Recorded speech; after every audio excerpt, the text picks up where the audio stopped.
Turn your Bible whenever you get to this, to the New Testimony and the book of Matthew, chapter of 22. And we're going to start at the very beginning and we're going to work our way down. See, this is called Give unto Caesar because I want to get to that verse.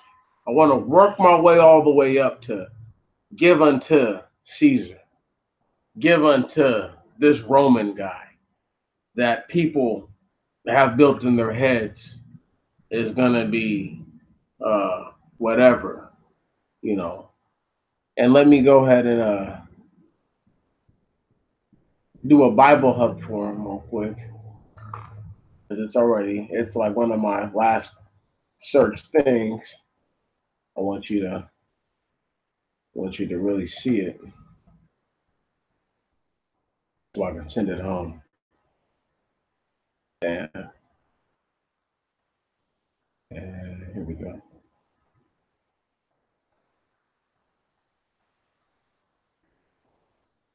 I needed to get one of these. Oh, I needed to get one of these in all week. Good. Ooh. Man. Here we go. So we are right here. And this is where it's going to start in this. But I'm obviously going to start at the back end of it. But this is what you guys are going to be worried about. Give unto Caesar. And the whole point of this is that because people don't understand what is to be sought after and what is to not be sought after. For example, taxation in this land is Caesar's.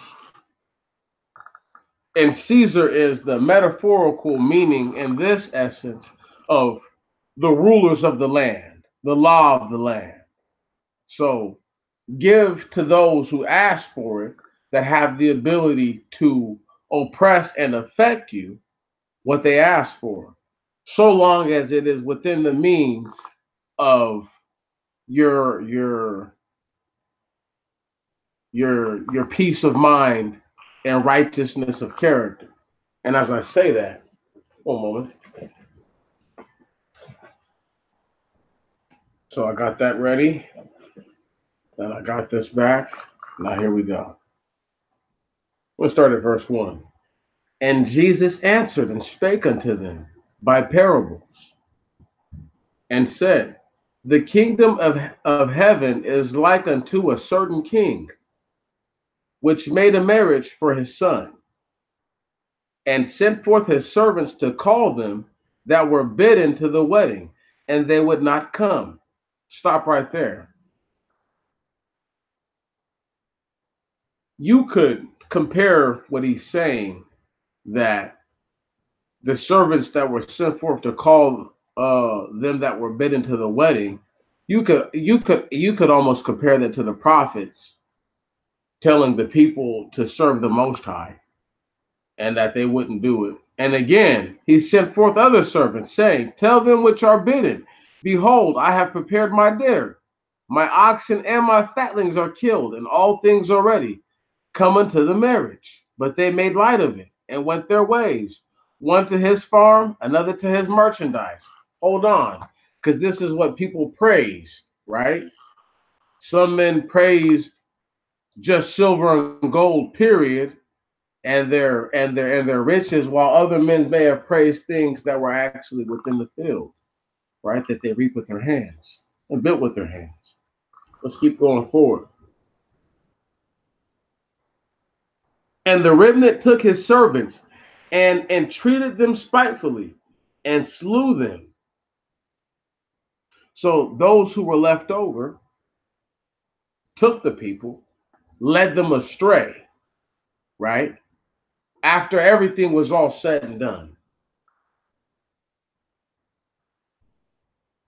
But when the king heard thereof, he was wroth, when the Most High heard this, and sent forth his armies and destroyed those murderers and burned up their city. Hold on. So this is one city that did this. This is a place, not just a state of people, but this is a particular city. One moment. Then he said to his servants, the wedding is ready, but they which were bidden were not worthy. Hold on. He said, so now after all of this, right? All of the things that were supposed to happen have happened, but the people who were supposed to come to the wedding, supposed to be in attendance, right? They're all sloppy drunk, right? They all brought their ex, right? And they all brought their children whom they have no control over, things that I asked them not to do. Hold on. Verse 9. Go ye therefore into the highways, and as many as ye shall find, bid the marriage. So the servants went out into the highways and gathered together all as many as they found, both bad and good. And the wedding was furnished with guests. Hold on, stop right there. It said that at this point, the king was so desperate for guests, wanted guests so badly, he said, forget it. Everybody that I sent invitations to, go get them anyway, bad and good, right? And the wedding was furnished with guests. Now, it doesn't give us a ratio of how many were bad to how many were good, or how many good to how many were bad. But let's imagine, because the people were already out of conjunction and weren't worthy of the wedding, there are more bad people here than who are good. And let's keep it there.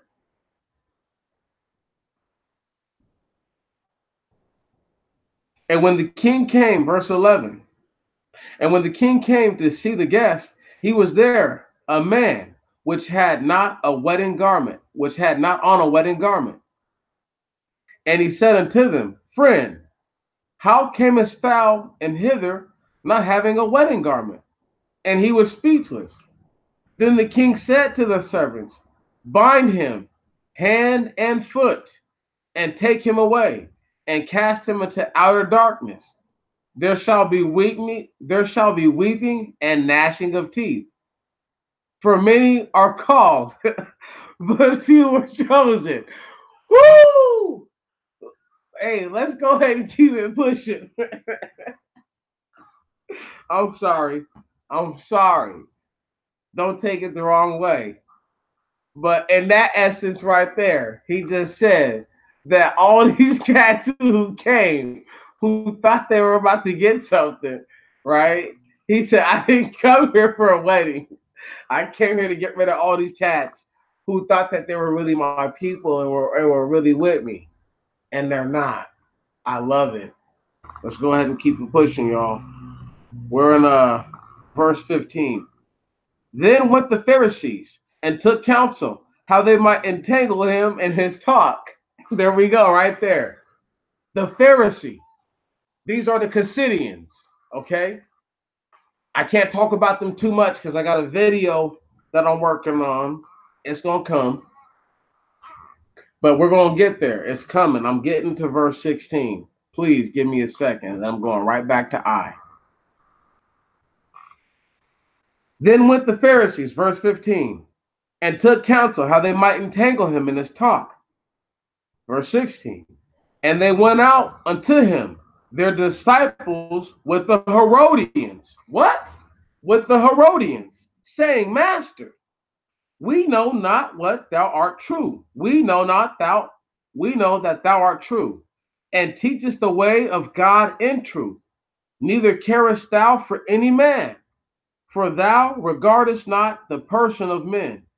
Tell us therefore, what thinkest thou? Is it lawful to give tribute unto Caesar or not? But Jesus perceived their wickedness and said, Why tempt me? Why tempt ye me, ye hypocrites? Show me the tribute money. And they brought unto him a penny. Do y'all understand what's going on right now? Let's just keep it gangster. Let's just keep it funky. So the Pharisees walk up to him and said, hey, we heard everything that you just said, right? So if that's the case, uh is it righteous to give Caesar something? And pretty much because they know that the king that he's talking about is the Most High. And they're trying to get him to say something about offering something to an, as if Caesar is a man god, and they want him to say something in error to what he just said. And what did they bring to him? A fucking penny. Excuse my language. Man, that's crazy. That's so disrespectful. But let's just keep it pushing. And let's just keep it funky. Verse 19. Shew me the tribute money. And they brought unto him a penny. And he said unto them, Who is this image and subscription? They say unto him, Caesar's. Then saith he unto them, Render therefore unto Caesar the things which are Caesar's, and unto God the things that are God's. Do y'all understand what he was saying right there? He was saying that no matter what kind of money you bring with whoever image on it, it doesn't matter. You guys brought a penny. This penny is worthless. So give this to Caesar because this is worthless. Right? Give it to Caesar. Give this penny to Caesar, bro, because it's worth one penny. Man, if you guys really realize how gangster the Messiah was going on these dudes, man, anyway, let's go ahead and let's just keep it pushing and keep it funky. Verse 22. Hold on. Verse 21. They say unto him, Caesar's. Then he saith unto them, Render therefore unto Caesar the things that are Caesar's, and unto God the things that are God's. Verse 22. When they heard these words, they marveled and left him and went their way. Now I'm going to read some intertestamental things to you that may not make sense, but they're going to make sense here in a moment. I promise. You know, this I tell no lies about. So we start here in the first book of the Maccabees. And we start in chapter 2.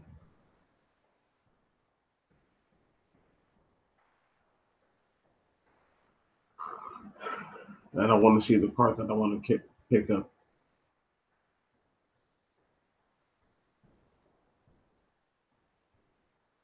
Okay, here we go. This is the first Maccabees. This is chapter 2, verse 1.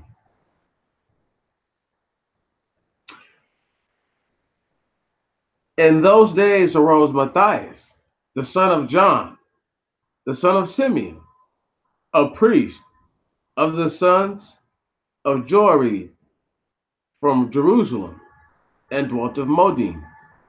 And he had 5 sons, Johanan, called Cadiz, Simon, called Tassi, Judas, who was called Maccabeus, Eleazar, called Avaran, and Jonathan, whose surname was Aphus, or Apphus, Apphus. And when he saw the blasphemies that were committed in Judah and Jerusalem, he said, Woe is me! Wherefore was I born to see this misery of my people? and of the holy city to dwell there, when it was delivered into the hand of the enemy, and the sanctuary into the hands of strangers. Her temple is become as a man without glory. Her glorious vessels are carried away into captivity. Her infants are slain in the streets, her young men with the sword of the enemy. What nation hath not had a part in her kingdom and gotten of her spoils? All her ornaments are taken away. Of a free woman, she has become also a bondslave. And behold, our sanctuary, even our beauty and our glory, is laid waste, and and the Gentiles have profaned it. To what end, therefore, shall we live any longer? Stop right there. Now, the whole question I want to ask you right now is that this whole give unto Caesar's what is his, right? You have to realize that this comes from an atmosphere. This comes from a time. This comes from a realm. And if you were to understand the book of the Maccabees, you would understand the handing of the baton from the Greeks to the Romans, through the guise of the Romans being friends to the Israelites, but ultimately not being there and causing the fall for one Judas Maccabeus. Now, did you just hear when I named it off that these men's surnames were these things? So the book of the Maccabees, right, are the books that are keeping uh uh tabs of Judas Maccabeus. So when people say the Maccabees, they have to understand that it really pertains to what this one man and his rebellion did. Now, if I skip forward real quickly, just to chapter 1, chapter 6, but still in the first book, and I want to read something real quick. And this is verse 1 of chapter 7. In the 151st year, Demetrius, the son of Seleucus, departed from Rome, and he came up with a few men unto a city of the seacoast, and reigned there. And he entered into the place of his ancestors. So it was that his forces had taken Antiochus and Lysias to bring them unto him. Wherefore, when he knew it, he said, let me not see their faces. So his host slew them. Now when Demetrius set his throne upon his kingdom, there came unto him all the wicked and ungodly men of Israel, having Alchemist, who was desirous to be a high priest, for their captain. And they accused the people to the king, saying, Judas and his brethren have slain all thy friends, and driven us out of our own land. Now therefore, send some man whom thou trustest, and let him go and see what havoc he hath made among us, and in the king's land, and let him punish them with all the aid, and let him punish them with all them that aid them.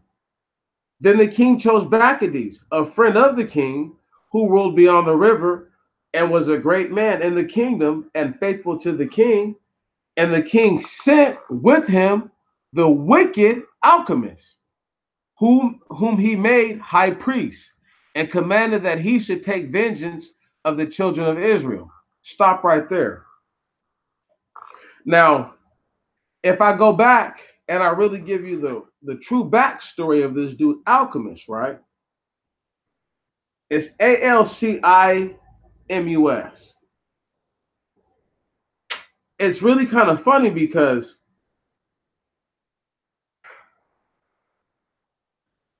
he's like one of those original sellouts, and there's no real putting a price on the damage that he did.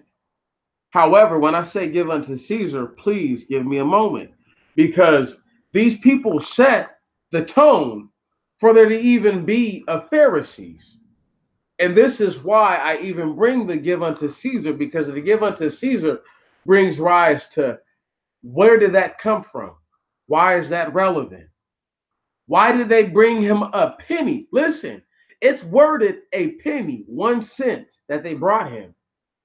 Why would they not bring him something that was, I don't know, worth more that Caesar was placed upon? This is just a quick question. Do you think that Caesar was the highest ruler of the land overall? Or do you think he was just the highest ruler in that land? That's just a question for everyone. And then while you answer that to yourself, I'm going to read something to you. Give me one moment.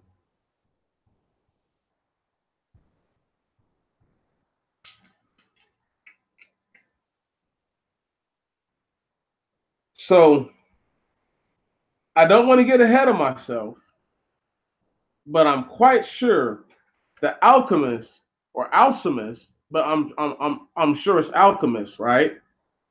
He doesn't come up until the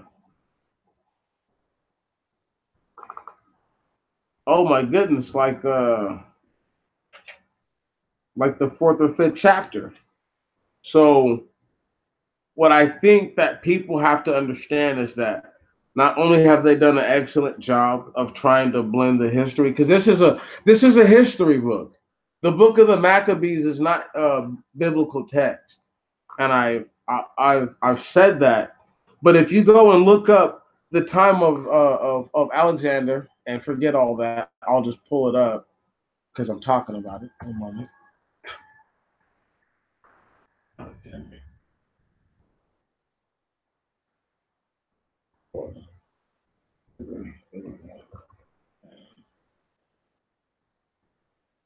Okay.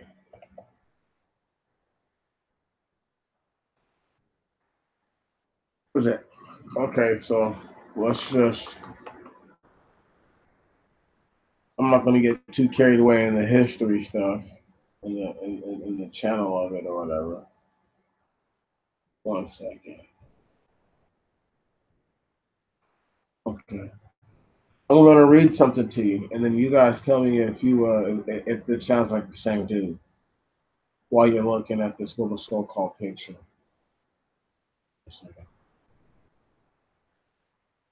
And, um,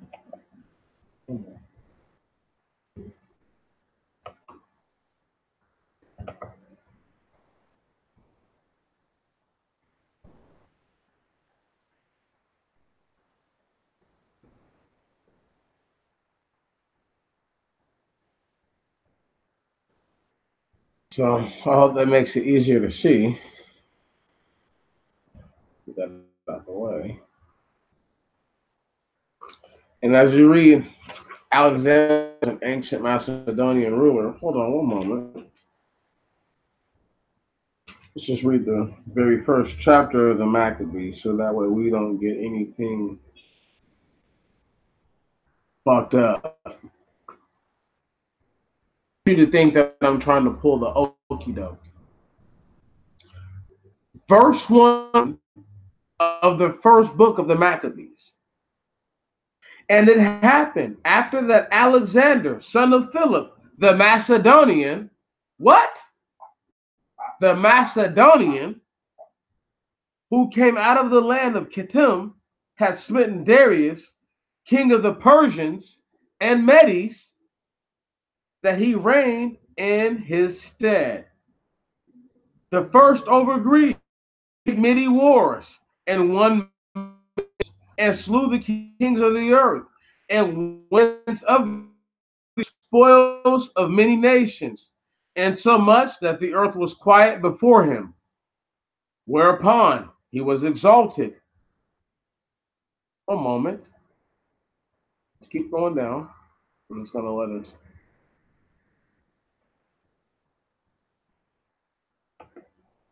get down on this page. There we go.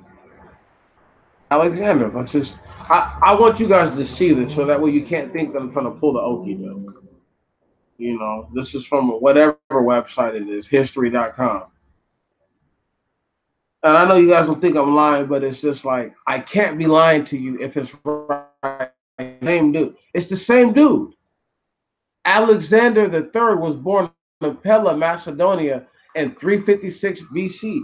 So understand when it's read that, let me read the first years. One moment. It's right there.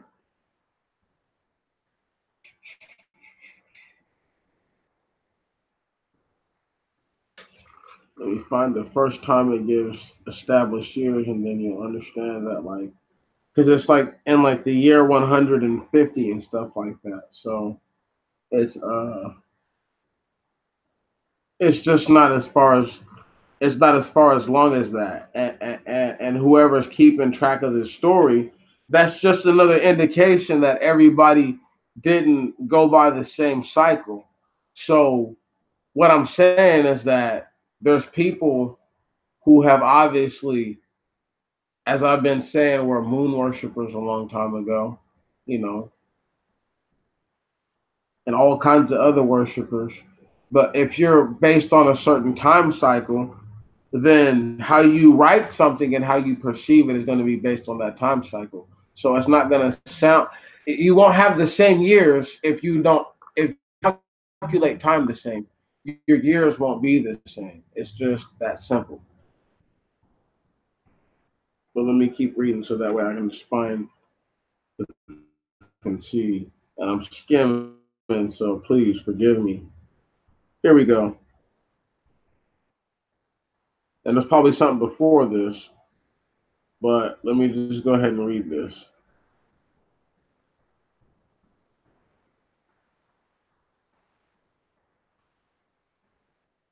The verse 64 of chapter 2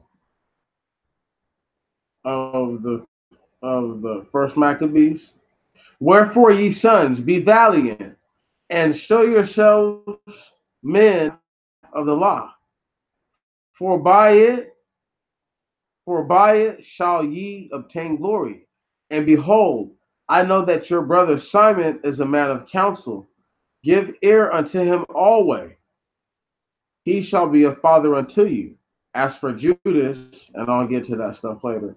As for Judas Maccabeus, he hath been mighty even from his youth up. Let him be your captain of the people. Excuse me, and I'm gonna get to the part. So unto ye all those that observe the law, and avenge ye that wrong of your people. Recompense fully the heathen, and take heed to the commandment of the law, to the commandments of the law.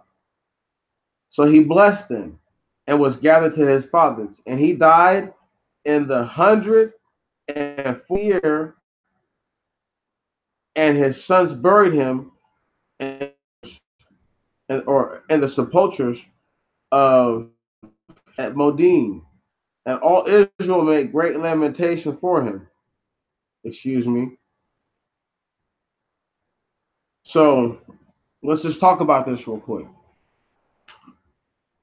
146. This is year 356. Now, obviously, man was born then. So,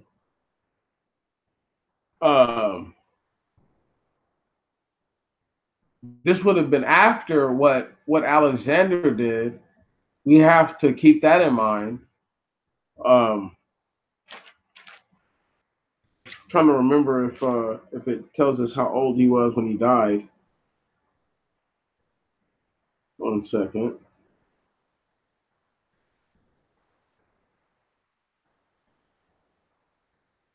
Nope. we don't really actually. I mean, like they think they know, but they don't really know. See, because well, they're talking all this nonsense, but I'm not really worried about that because I'm worried about that when they when they think he's was like 30 or whatever. But that's still not the point. You know, he was young. He wasn't that old. He wasn't like an old person. It's not like Alexander. I'll 1 second. I'll go back up to it and I'll read some of this nonsense, but I don't really care for all of it just because I just need you guys. They're not talking about a different fucking dude, you know. They're not talking about a different Macedonian Alexander. I swear to God, they're not. You know what I'm saying this is on everything, you know. 1 second. I just don't see how like they don't have like this dude's dead. He died. Alexander becomes king of Persia, enters Egypt, blah blah blah blah blah. He took so I mean I was just telling you guys he won all this. He did all this. 1 second. Death of Alexander. There we go. That's what I need to see that year. So that way I can try to tell you how old he was, and then I can give you the the historical context to whatever time they're on. So by 323, so he's age 23 supposedly, or age 32, excuse me, supposedly in 323 BC. The only reason why I say all this and get to this point, so he was 21 when he took over. Uh, as you guys can see right here, some faggot stuff. This dude was probably he probably died of like fucking AIDS or something like that way back then. You know what I mean? Anyway, I'm not even gonna talk about it. They say he died or whatever, but look, malaria, please, please. He wasn't poisoned or none of that. That dude probably died of like homosexual diseases, whatever. However, check this out. He was black.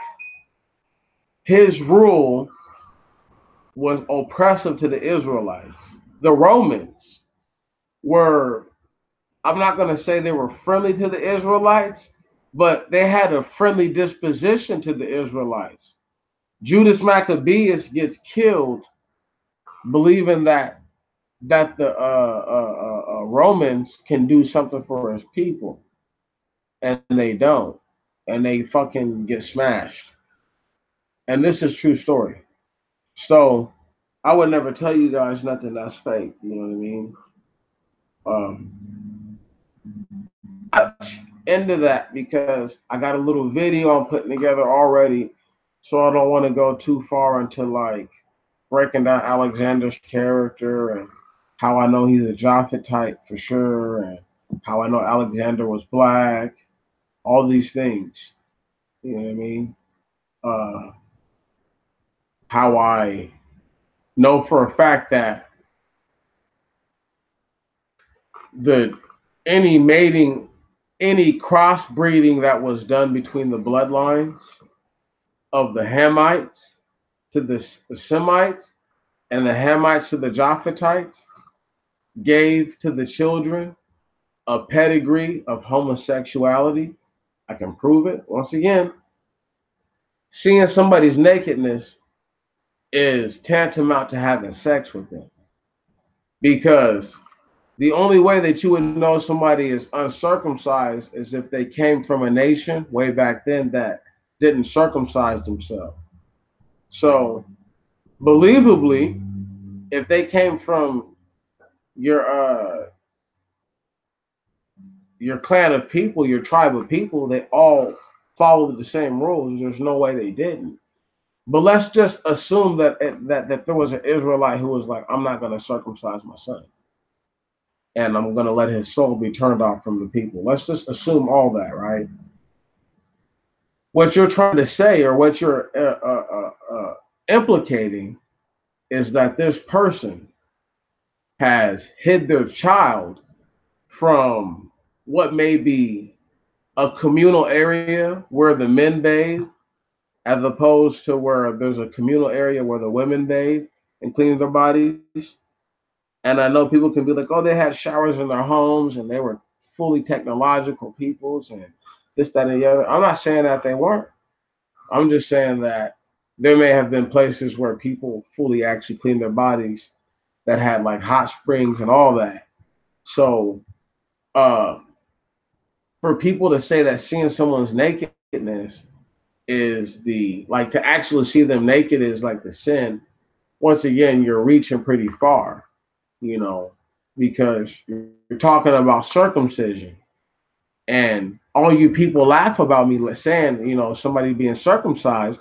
But what's crucial is that real question is who is born circumcised? Who? Name one person who's born like that.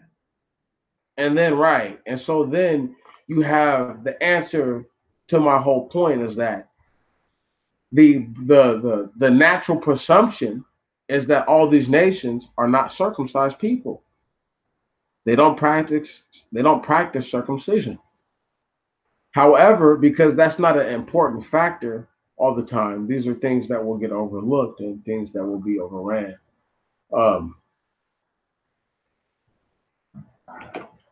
Give unto Caesar. Let me get back to that real quick. Oh my goodness. Because I've been talking about the Maccabees and the intertestamental period. Let me just get back to something real quick. Verse 15 out of chapter 22 of Matthew. Then went the Pharisees and took counsels how they might entangle him in his talk. And they sent out unto him their disciples with the Herodians. Stop right there.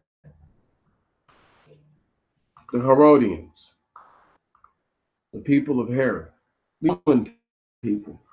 Now, what's funny, or what's sad, I guess you could say, is that the Romans, once again, played a direct, when I say like they played like a direct role, they played this direct role in the Israelites falling down.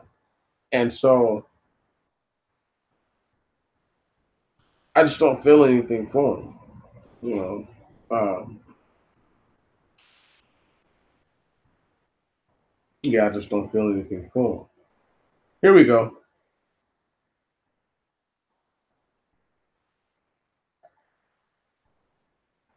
I'm just going to read a quick little excerpt so that way people understand that the Romans were doing things.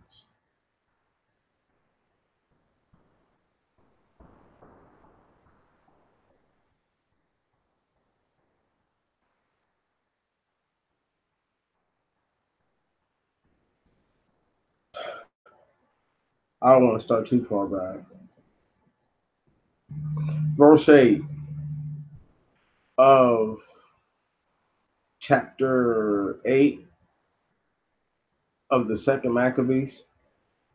So when Philip saw that this man increased by little and little, and that things prospered with him still more and more, he wrote unto Ptolemais, the governor of Celesyria and Phoenice, to yield more aid to the king's affairs.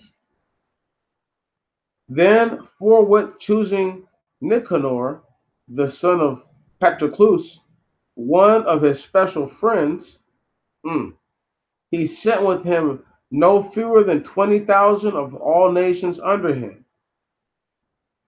to root out the whole generation of the Jews. To root out the whole generation of the Jews. And with him he joined also Gorgias, a captain who in the matter of war had great experience. So Nicanor undertook to make so much money of the captive Jews as should defray the tribute of 2,000 talents, which the king was to pay to the Romans.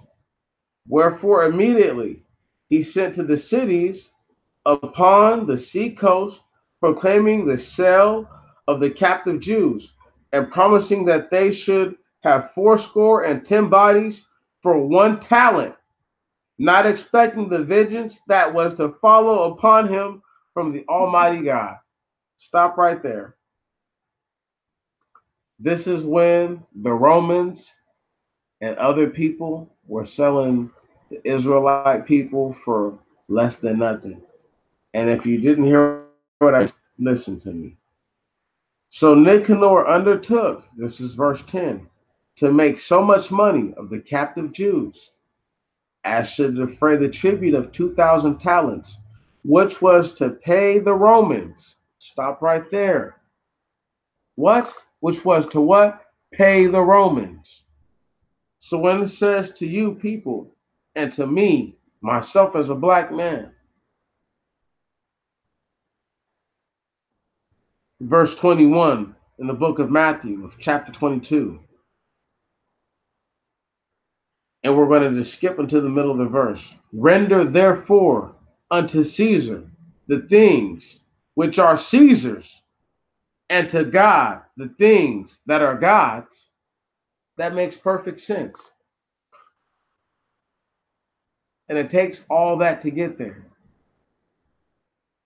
It takes all that daffling around to get there. It takes all that dancing around to get there. Mm-hmm. Now let's talk about the reality of it. You should be willing to give unto the system everything that is to the systems. I know a lot of people want to hear that we're owed by this country. They owe you nothing.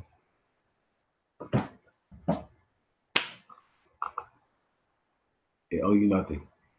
Nothing. That's the problem. People want something when the title of this is give unto Caesar. Give unto him what is his. So if George Washington helped build this country and all these other dirty ass wicked men on the money, regardless of their disposition, double, triple, quadruple agent or not, it's in our best interest to say that, you know what, that they don't care about us. They don't love us. And if we're supposed to pay taxes, and if we're supposed to do these certain things, we do them. So that way we can't be accosted. Do you know how many of our ancestors died by the sword? So that way I can say what I just said? By the thousands? I mean, by the thousands. My people. The system wants what you have because it feels that it gave it to you. So give them back what they think is theirs. Let them have it. I'd rather you still be alive. See, there's going to be a lot of people who never watch these type of things. And for some odd reason, they're never going to get a piece. And that's okay. I accept that. But what I can accept is that I didn't put forth the best foot that I have, and to say that if this is theirs, if let me give you something, if people claim that white supremacy, whatever that is real, and white supremacy says, "Give me back all my money that I gave to you, give me back the freedom I gave to you," okay, let them have it. Do you want to live or do you want to die? Were you supposed to be free ever?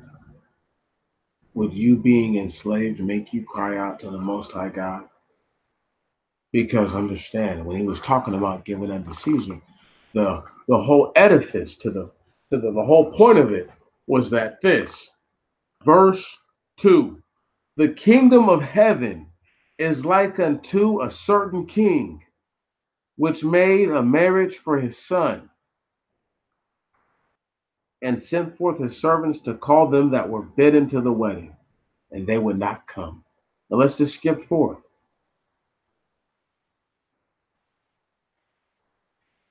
Verse 21. They say unto him, Caesar's. Then he saith unto them, Render therefore unto Caesar the things that are Caesar's, the things which are Caesar's, and to God the things that are God's. Okay, once again, I couldn't stress to you enough that the Most High said that he was getting his son ready to be the king, and these people were supposed to pay witness to it. Right, the real king. The Most High God was getting his son ready to be the king over whatever. Right, because that's written down. And the people wouldn't even come. The people weren't even ready because they had no faith and they served other gods. And it's spoken on how they worshiped other gods all throughout the testimonies. So please don't tell me that it didn't happen, because it did. Another part with that, give unto Caesar. If the money has a face on it, like this,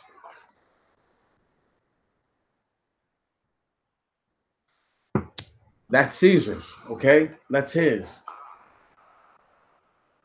The Caesar right now, his name is Donald J. Trump. The Caesar before was Barack Hussein Obama. The Caesar before that was George W. Bush.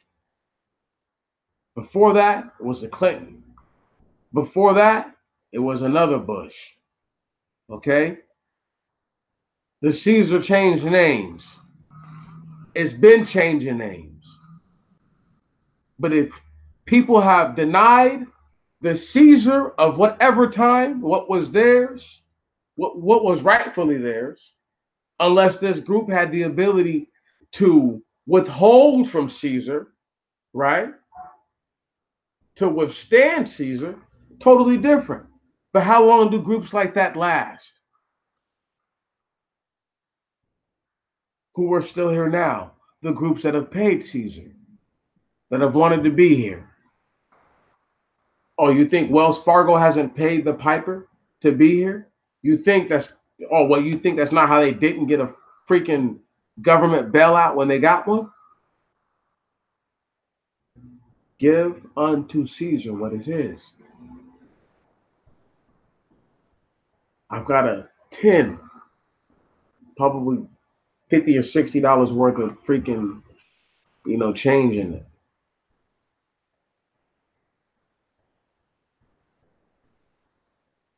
And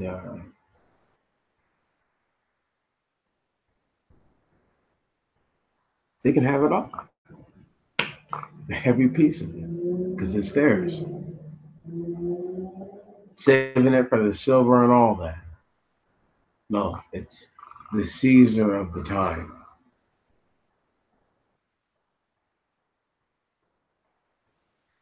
Are you willing to die for a couple of fucking dollars? Let me show you something. Oh, wait. Let me ask you something first, and then I'm going to show you something. What is it worth to not give unto Caesar? Is it worth a greater fine than what it would have cost you to give to Caesar when Caesar asked for it first? Via the police force? Through one of his pinky fingers? Or his whole hand? Give unto Caesar what is his. Because when I first read it to you, a penny was given representation. 1 cent. Not something important. So give it. So all the money you have, everything you have in retrospect is worth a penny to what the kingdom of heaven has to offer as far as the marriage is concerned. Please. Be circumspect and be wise.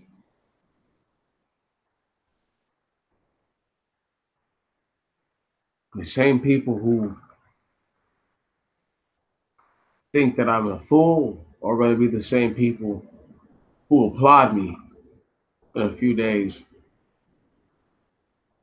you see, because they're going to say, oh, this is an excellent piece of work that you've dropped. Not this.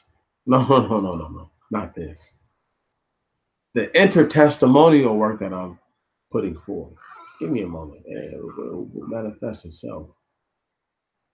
And the same people will then understand that give unto Caesar is not a slap in their face. It's more or less a a dry sense of humor for what it is that we have to deal with.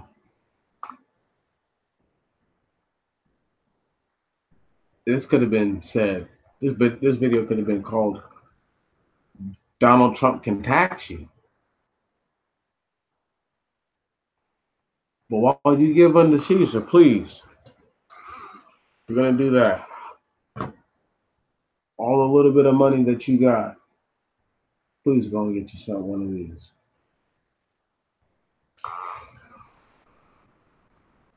Can't have a gun right now legally, so the next best thing is always the smart thing. The Most High told me to protect myself. Told you to protect yourself. So why you wouldn't? I don't know. Why you wouldn't give unto the system? You run a red light for driving too fast or pass a school bus up, and the system tells you to give it some money, which is Caesar now, right? See, understand. See, understand. Caesar is not just a person. It's a thing. It's a fully operating force that is against you. And Caesar says you ran the red light. You were speeding. You did an illegal maneuver. You owe me now. Give unto Caesar what is Caesar's, because what Caesar is asking for is pennies. Let them make what it is that is theirs. Because in your day, when you know that you have given unto Caesar all that is Caesar's, in the day that the Most High vindicates you, Caesar will have nothing, and it will be your day, truly. Don't be afraid, please, because this is what they want you to be afraid of. This is what they want you to not understand.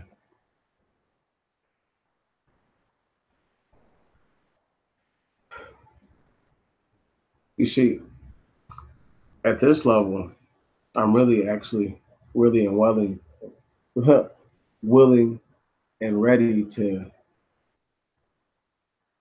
do the things that most people just don't want to do. You miss nothing, bro. You miss nothing. I'm just talking about the same stuff I always talk about. How people can't fold like wet blankets and expect for something to get done. You know?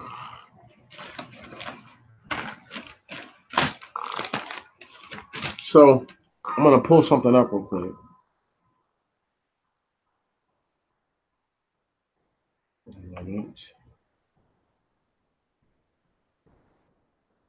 Then I want you guys to see it. Not too much, because I gotta keep some of it, so I can, uh,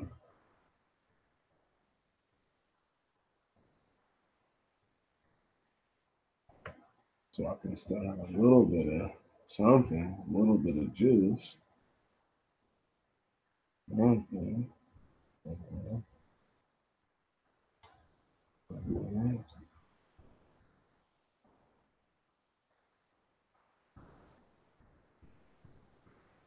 I have to pause this nonsense in a second.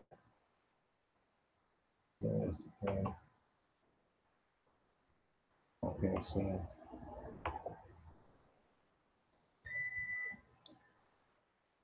this is what up, bro? This is the little police video from 4 years ago. I'm gonna show you guys something real quick, right? And this has everything to do with, you feel me? You don't do nothing that's stupid. You know, niggas be thinking that I don't know what the fuck I'm talking about, but I'm gonna lace you with some real hardcore shit real quick, and then niggas can say whatever. That's like I'm can you see it? No, it's just a black screen. Hold on. Hold on. Maybe. Let me see. Oh, it's just a black screen. Okay. Okay. 1 second, y'all.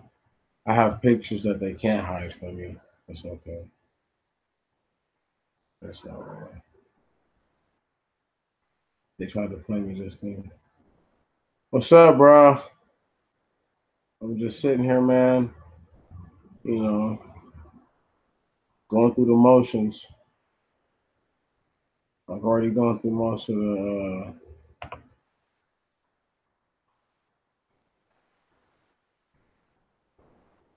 I'm gonna show you guys how these dudes violated my house, man. You feel me? Now that we've, you know what I'm saying? I'm gonna show you how these motherfuckers came through here. It was really disrespectful. You know.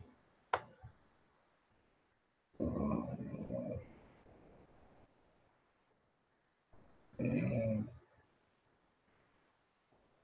1 second. Well, load. Don't say loads on now.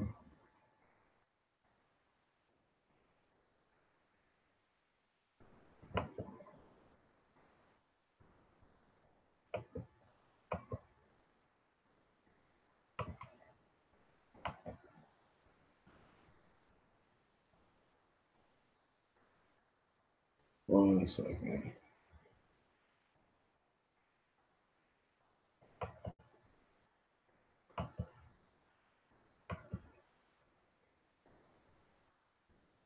Bam. Hold on.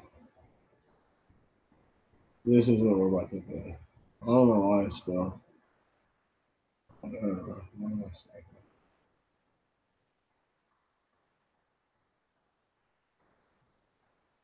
I like this shit. Right here. Okay. So let's back it up. So that right there is a Century Arms C308 battle arms or battle rifle. It shoots a 7.62 by 5.1 cartridge, capacity of 20 round magazines, up to 50 round drum. They have 30 and 40 round magazines, if I'm not mistaken. However, and 5 round magazines also. That's not the point though. These people came into my house. All right, as you can see, this is the condition they found the weapon in the position to be worked on, because my pops had dropped shit off to get it worked up. Anyway, as you can see, my roommate shit all broken down. Saying, uh,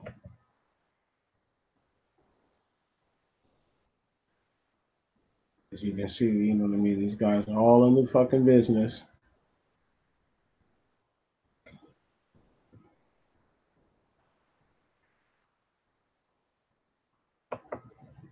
Everything everywhere.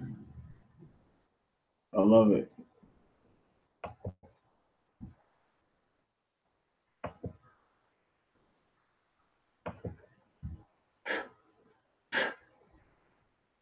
They put those there like that themselves.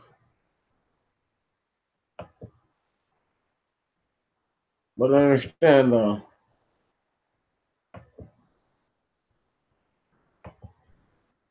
They're already sad. Right on. Already said. This is why I say give unto Caesar. Let them do what the fuck they think they want to do. I'm showing you guys what these pussy ass niggas did. You feel me? I'm showing you. Because I don't give a fuck. Because they can't stop nothing. This fuck nigga right here is lucky that I can't see his name when I zoom in on this shit. You know what I'm saying? Otherwise, he would be fucked around. You feel me? He's lucky that his name doesn't show up. But obviously, 7675. I would just look. I mean, I know who did the warrant, so it's not a big deal. You know what I'm saying? But look at his face, though. So amazed, like a fucking dumbass douchebag. Once again, 1 second. There's 10 right here, way in the back. Full of change. I'm trying to. Anyway, these dudes. All in my room. They destroyed my room, too. They destroyed my room. Right here, bam. Jeff told me he had pretty much got done working on it, threw it back here so that way he didn't get it fucked up with his shit. As opposed to trying to look for a receipt to know the difference between the two because the guns are virtually identical. Yeah.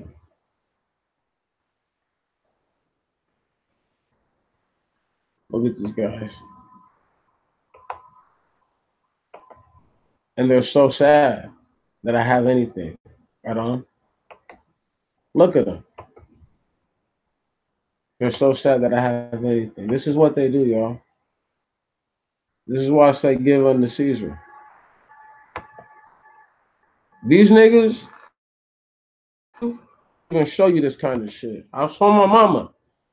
Ask O'Shea Duke last time his shit came that the cops came through his shit to do some illegal faulty shit because he stood up for a black person. He couldn't tell you. None of these niggas can tell you because they're not really who the fuck they say they are. Right on. Look at them. Look at them. Looking like goobers. Give unto Caesar, y'all. Give them their little bit of piece of change. Because they don't know that I've put their faces on blast. Right on? Anybody who's going back to look at these videos is going to see these stupid ass motherfuckers' faces. I've done videos before saying the names of everybody who was involved in the warrants. I don't want to throw them out there right now because I don't want them to feel like I've put these pussy ass niggas in danger or something like that. So understand, right there's a ceramic plate. Give unto Caesar, y'all. Otherwise, this is what they're gonna do to you. Okay? This is what they do. All right? This is what they do. I need y'all to see it. I need y'all to see it. I need y'all to see it. This is real life. This is not no bullshit. Right. This is what I love about this shit. These other niggas that who talk whatever, I really go through this shit. Right on. Real life. These guys can say whatever they want to say.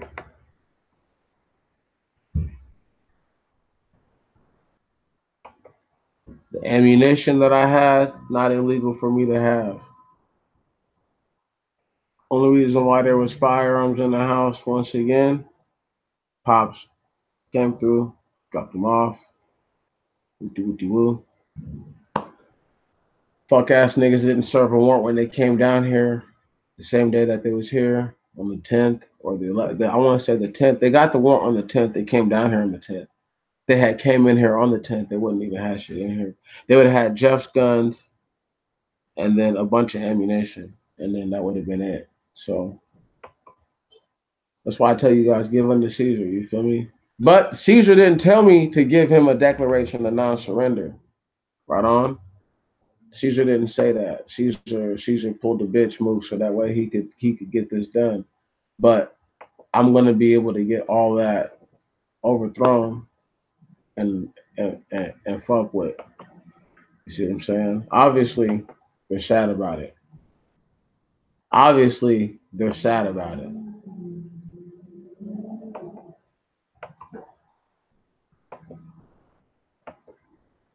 Look at these guys. I swear to God. You see them? You see them? Hold on, let's put their names on blast because they want to fucking be smart guys. Man, here we go. They did it themselves in the pictures. Everybody, get your pen and pencils out.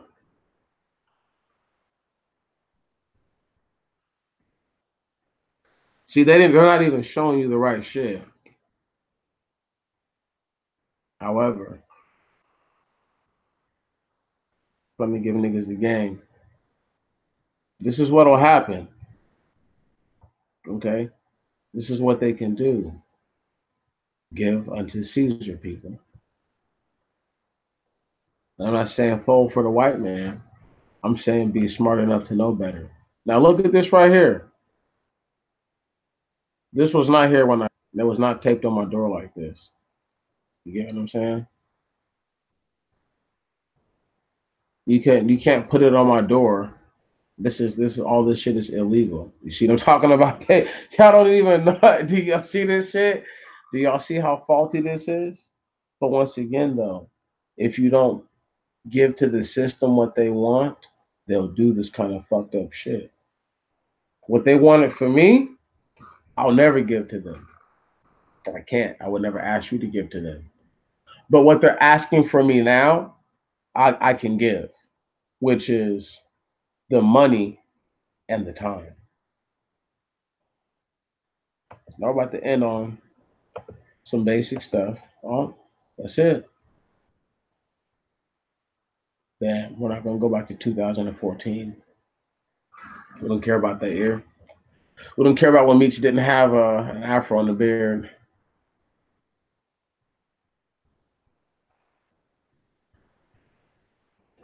We don't care about those days.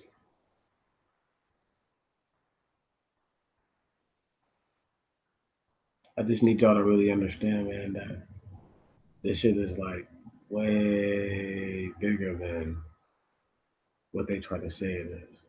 You know, I'm not gonna get stupid and carried away way more than how this has to do with giving us this. You feel me? Give unto Caesar, my nigga. You feel me? You know what these guys? You know what these guys wanted me to do? These guys wanted me to watch them accost another man who looked just like me and treat him like he done something wrong, though I know he done nothing wrong. See, I won't give that unto Caesar. But the scripture says, be wise as the serpent and harmless as the dove. So if that is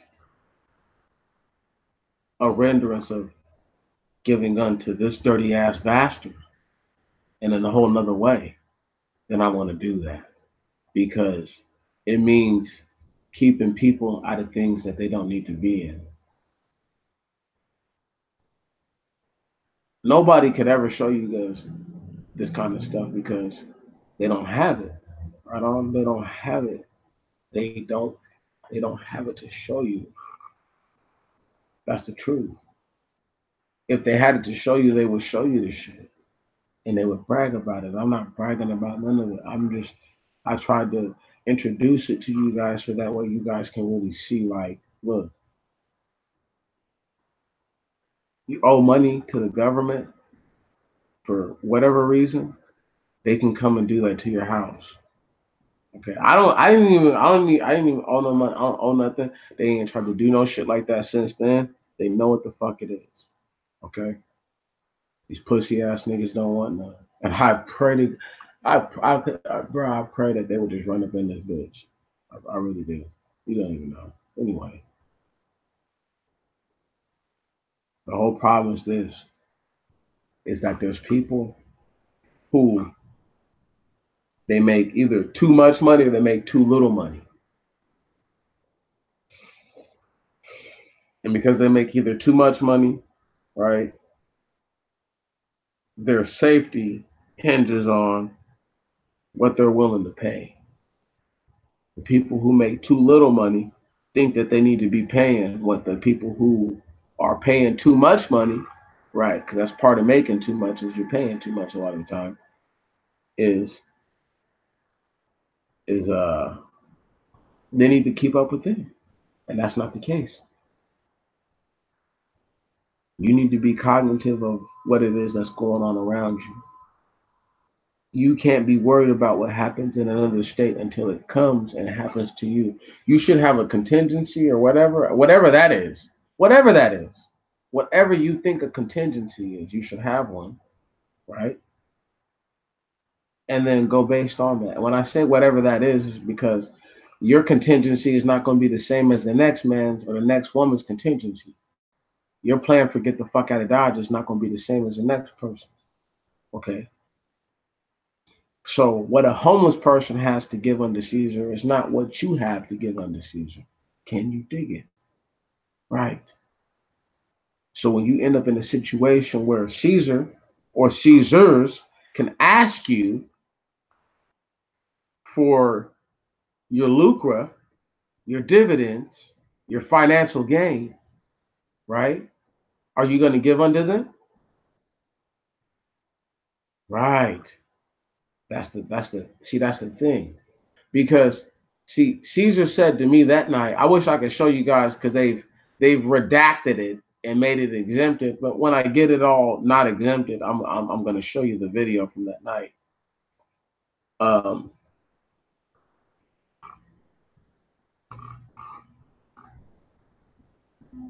There's no middle ground. You feel me? And you guys have to realize that the forces that you're dealing with aren't going to give you middle ground room. You know, they're going to ask you to capitulate and they're going to force you to give in what it is that they think that you have right then and there.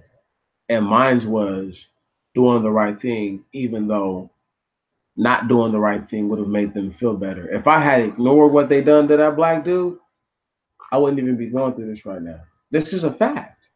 It was just them testing me to see what I'll let them get away with. No. No. Right. They can say I'm a racist or whatever. I'm not though. Because there's less black people than there are anybody else. Black people who look like this than there are a whole lot of other groups in this motherfucking country. Before all these natives start saying, "Oh, we're Native Americans," look, bro, they gave up all their everything they have, getting smashed on by the white Europeans and the mulatto-looking Spaniards. I don't feel no type of way about it.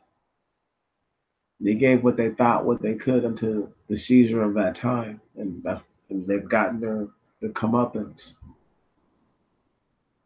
I didn't give unto the Caesar that was asking for me to do what it was that I knew was morally wrong, spiritually wrong. See, but in this realm, you see, as a man looking back, reflecting, the only thing I could say is that the only wiser decision to make is to ask the brother, is he fine? And then to have another person recording while I'm doing this such. But this is obviously in hindsight. Because they're going to be worried about one person recording and then another person asking questions. So any form of aggression from them can be construed as possibly excessive force from all other parties watching. But that's still neither here nor there because that's not what happened. What happened was I asked the man, was he fine?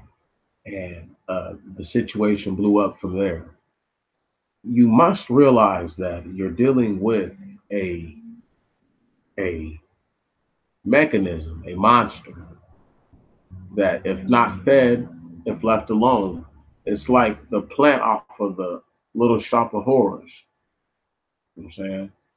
And what happens is that, how you doing, young lady? However, what happens is that you get this beast that obviously needs to be fed, and it says, "Feed me." You see, feed me, right? So the give unto Caesar is the same thing because it's like, feed me, right? It needs the system that Caesar runs needs to be lubricated constantly. It needs constant and instant gratification at all times. Otherwise, it feels as if its purpose or function is not being served or met. And this is something that many people have yet to actually come into mind of. Um, if we go back to verse 19, forget it. Verse 17. Tell us, therefore, of chapter 22 of the book of Matthew. Tell us, therefore, what thinkest thou? Is it lawful to give tribute unto Caesar or not? But Jesus perceived their wickedness and said, Why tempt ye me, ye hypocrites? Show me the tribute money. And they brought unto him a penny. Now, a lot of people would have thought that he was going to flip out over them bringing him a penny, right? And they thought that he was going to make himself look like a fool like that. Nope. What did he do? He went hard on them. And he said unto them, Whose image is this and subscription? They say unto him, Caesar's. So they're answering to the man that it's Caesar's face that is on the penny. Then this is what he says. Then he saith unto them, Render therefore unto Caesar the things which are Caesar's, and to God the things that are God's. Stop right there. So that means that what these people wanted me to give to them that would have made them happy that night was something that I don't have in my possession. You follow me? So all I could do was give to the Most High, which is the Most High. Can y'all dig it? I need you guys to understand that I understand if you find yourself in a position where you're being asked to give up something that you don't have within your possession. I totally understand. What I'm saying is that if it's something that will bring you no spiritual or soul or physical or mental or emotional or substantial, right? Harm or anyway some type of subtraction, I don't see why you shouldn't do it. I don't see why you shouldn't just give into the powers that be what it is that they're asking for, because they're asking for very little. You know, if a person got a phone call before they got a DUI every night, right? And let's say the numbers were 50-50 of the people who listened to him. And they were like, yeah, man, I got a call one night saying I was going to get a DUI. And then I didn't listen, and then I got one. And one guy's like, yeah, I listened, and I didn't get one. It's the same concept. Either it applies to you or it doesn't. But if it applies to you, you should do what you can do to keep yourself from all the violence and all the huff and gruff. Because what happens is that you end up in a bad situation. You know, you end up in somewhere where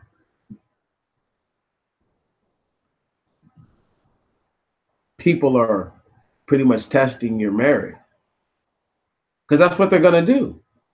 If they can't get you to say something stupid, so they tried to get him to say something stupid, but they couldn't get him to do that. So what did they do? The next best thing, they were like, okay, well, let's bring them a penny, and let's see what he says about a penny. Then when he doesn't complain about the penny, then he tells them like, look, who is this on this penny? And they're like, it's the Caesar. So way back then, over 2,000 years ago, they were putting images on coins. Go figure. Go figure. So what sin is that? Right. Which breaking of the commandment is that? So he didn't even correct them on the fact that they're wrong about a commandment. He just corrects them about the fact that you come at me about something that belongs to the ruler of the land. And the ruler of the land is not to be spoken ill of. What I would like for you guys to do, because I'm getting ready to be done with this, because I got to go to court early in the morning tomorrow. Got to be ready for that. What I want you guys to do is this. I want you to imagine that you were a business owner, any kind of business, whatever business that you fancy. Imagine that you're a business owner, and that one day you have an unruly customer coming to your place of business. Now, before this customer becomes unruly, they say they want to purchase this piece of merchandise, this piece of merchandise, this piece of merchandise. You say, sir or ma'am, it's going to cost you this much money. They say, well, you know what? I have less than that. I have only 4/5 of that, let's say. And you say, okay, that's fine. And they say, you know what? I lied. I only have 70% of that. You say, you know what? That's even fine. And you say, you know what? Let me be honest with you. I've only got 50% of that. And you're like, you know what? Even that'll do today because I need the money. But come to find out, right? When you get ready to get the money from them, they have none of the money. So are you to be seen as the wicked person because you met them in the middle? You saw their grievance and their gripe, and you met them, and then what did they do in return? Right. As opposed to giving what they were supposed to, as opposed to rendering what was righteously yours unto you, they decided that they were going to keep it. This is why I say give unto Caesar. Because I didn't give to them what they thought was righteously theirs. Can you dig it? People, if those authority figure things think that they're going to keep you down, you can't let them. Because they'll kill you. It's that simple. They will kill you. If you give the police officers, if you give them permission to do you harm by simply speaking not in the opposite direction, you've given unto Caesar the right to put you to death. Now, how deep is that? Right. Give unto Caesar what is his, and nothing but that. And give unto God that which is God's, that which is the Most High's, which is your soul and your undivided attention and your love. And when you do that properly, there will be people whom you're able to do those same things for, which is to give them love and your undivided attention, right? And they will be able to reciprocate by doing this for others. And it's a constant flowing motion. But because people fail to realize that giving unto Caesar, to give unto Caesar means that you will give unto God, which is God's, inevitably, that means that the happenstance happens to be for many people that they believe that I'm only saying for you to give unto the man, unto the Gentile thing. And that is not what I mean. I simply mean that to give unto them what is theirs, so that way they cannot accost you, cannot bring you pain. Their fervor is in killing you. for my brothers and sisters, you know, who wrote the letters of recommendation this past week. I greatly thank you. You know, believe it or not, I'm up to 4 of them, y'all. So uh, I have nothing to be mad about. I'm going to give unto Caesar what Caesar has asked for. A mental health evaluation. I'm even going to wait 6 months before I file my motion to terminate. So that'll be in right around my birthday. You see what I'm saying? I'll file it around January 3. Just gonna wait. Give unto Caesar, people, what is theirs, what it is that they're asking for. So that way, when you say that I've capitulated, I've surrendered, given in, given a knee to, right, given heed to the words or the request or demands, the orders of another, they cannot argue with you because this is true. The viability of your claim is that you have listened to what they have asked you to do. This is the problem with people. This is the issue with people, is that they will not give unto the Caesar of their surrounding. This is why they fail. Truly, trust me. Trust me. Many people fail because they refuse to give to the Caesar of their immediate surrounding. They should,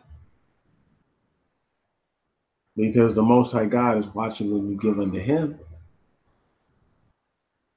And He's saying, if you don't want for these things that are following cosmic rules to be able to harm you, you should follow their rules that appease them, at least in the levels that don't offend me. So that way you can save your life alive. And if they ever ask you about something that obviously means your life versus your integrity, then we shall see who you are. The Most High will find out if you are truly His child or if you are just some man who runs off at the gums.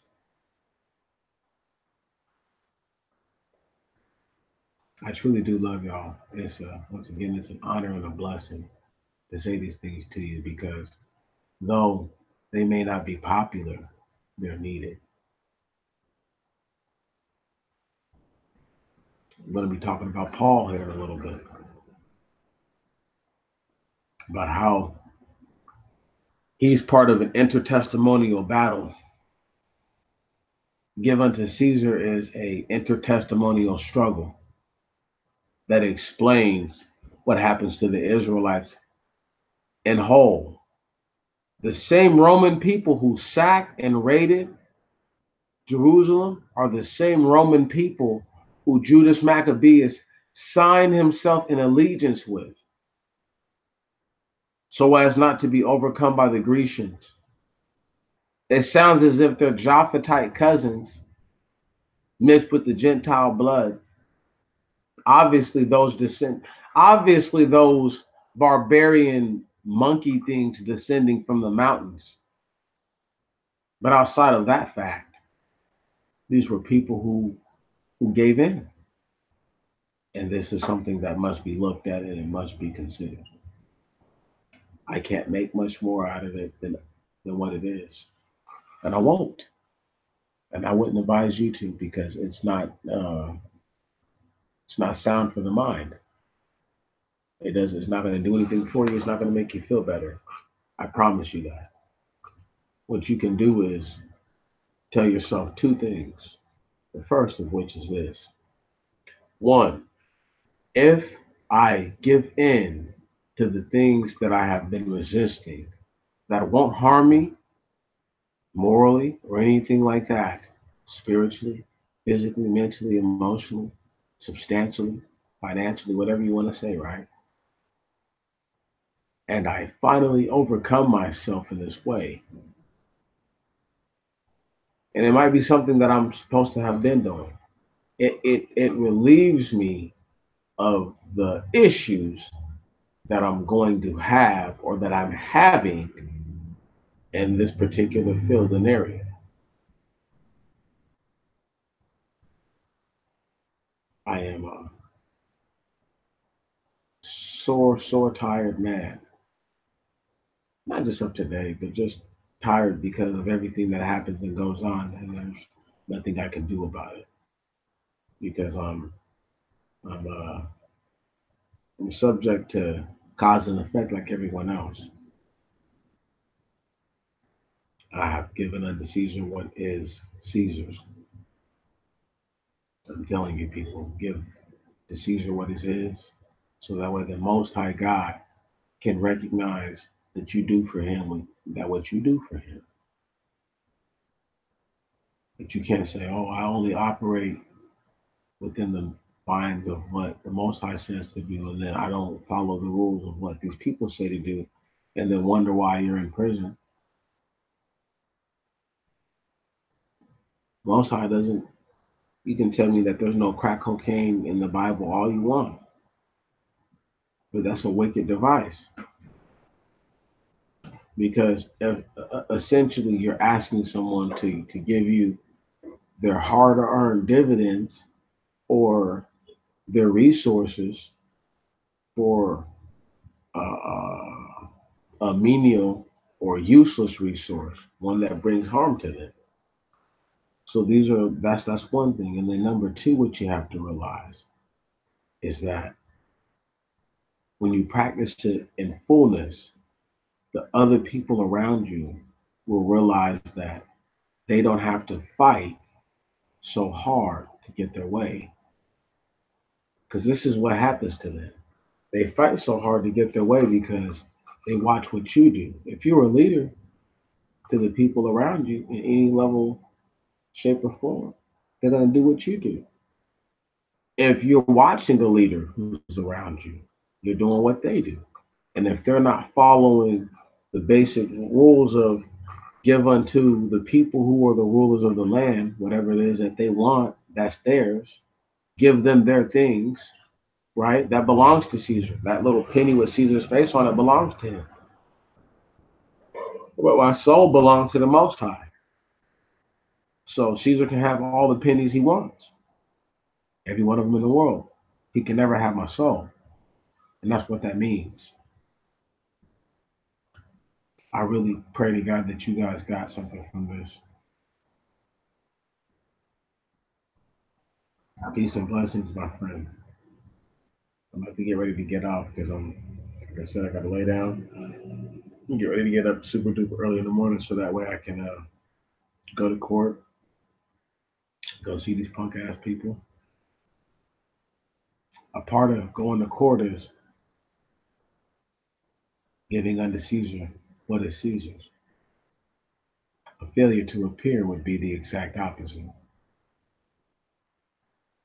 Don't worry, I have more courtroom chronicles coming in a little bit. I just want to get the ground and the surface laid for this intertestamental battle that I've got ready in my soul. And I can't wait to lay it all out. I love y'all. You guys have a blessed week. Please be safe. Um, if you can't be safe, be careful. You know, and if you can't be careful, be good. Be real good.